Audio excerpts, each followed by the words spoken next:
Hey, this is Brad Dyke saying hi, everybody. I forgot that I needed to do a logical IT video as well as hardware. A matter of fact, actually, that's a really important detail here. So today's video is about something very practical, very realistic. The battle of the cycles is what I like to call it.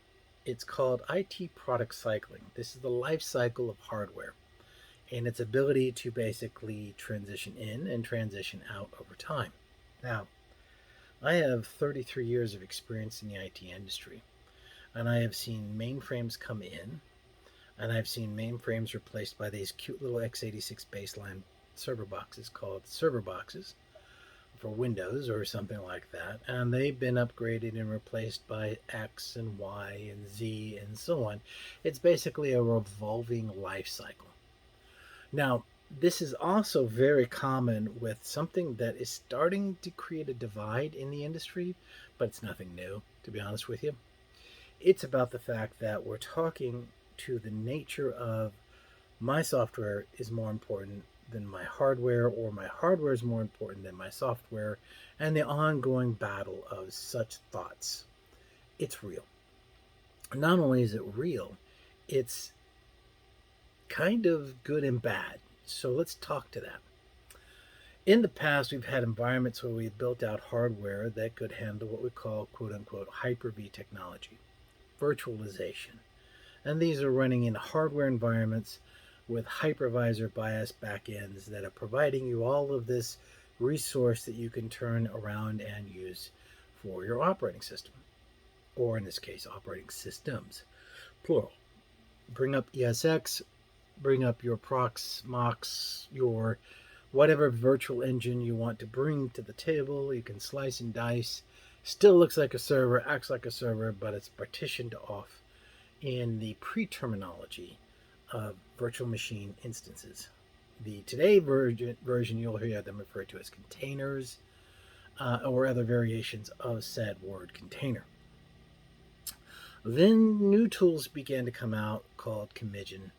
And I hate to say it, guys and gals, this is all old news to me. You see, back in 99, 2000, this all existed. And it was pretensed known as a virtual service, VS. It's just a software container that had resources and needed nothing else, just the config file and the right to use the network protocol. That was it. And then it kind of faded over time for other resources, but it came back with a vengeance known as VMware. And with VMware to the equation, it was the same thing, but it wasn't the same thing. We're trying to use Hyper-V and so on. We're not so interested in virtual services right now, back in 2001, 2002. Well, 20 plus years later, here we are again. The big life cycle has repeated itself the third time around. And now software is trying, i.e. code deployments, are now trying to relegate the nature of hardware. Hardware is not only not important, hardware is not relevant. And do you need it as long as you've got somewhere where you can run code? Well, yes, you do. I hate to say it, but the guys that are being really quiet in the background saying, I run my Commigin code here, my Jenkins there, my GitHub there, and so on and so on. Guess what they're running on? Hardware. Here's the truth. When you realize that it's both, and when software is not written well to take full advantage of hardware, hardware excels. And when hardware isn't responding to the new software code allocations that are coming out of the industry, then software excels. This is the give and take. Now, here's an analogy for you that I think you'll get a kick out of. Think of video cards. Great, excellent example. You go out there and buy GeForce, you're just wasting money. Why? It's $1,000 card. Oh man, it's got to be awesome. It's got to do all these crazy wadas. No, they don't. Because the software and the operating environments and the gaming environments and the rendering environments, most, not all, most of them the code isn't written to take advantage of the hardware. So they're using what's called double down hardware acceleration to try to give you a level of performance, but it could be years before you get a full advantage of a 5080 Ti video card because the industry hasn't caught up, and it's not an easy process to write code because it's so many hundreds of thousands of lines. But understand the balance. Buy and handle on the principle of your balance. This is what gives you what you need. If you think software code is important, good luck. It isn't, not really. So, if you understand that there is software written on hardware,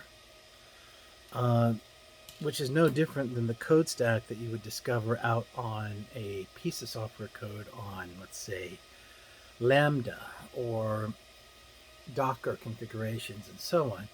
You're still playing in the reality of IT industries. You've just chosen not to be responsible for the hardware side of the equation. That's really great if you want to do what's called rapid deployments. Really valuable, it really is, because you don't care. That's the truth of the matter. You're a software coder. You just need something that gives me a screen to make something work, and then if I can get to it through the web, or it can meet a requirement, or it said, does X, Y, and Z, I don't care about the rest. If it fails, it's on someone else. It's not on you. But the truth is, yeah, it is. It is on you. It is on them, and this is, once again, the rinse and repeat of the industry trying to quietly rewrite itself so that it can find a new avenue to sell more stuff. That's how it works. That's the life cycle of capitalism in the IT industry. They don't want you to use anything out of spec because that's going to mess with their long-term goals. And of course, I'm one of the guys out there that says, go for it. Reinvent what you've got, turn it into something else. Use software, use it effectively, but do it right. Match it correctly with your hardware environments. Then you can bring them together and you fully understand the ramifications, because hardware can absolutely take your software out in a heartbeat. You just choose not to care about it. That's gonna set you up for a future failure. And eventually you'll have to sit down and say, okay, I've got to understand, what is the clustering doing?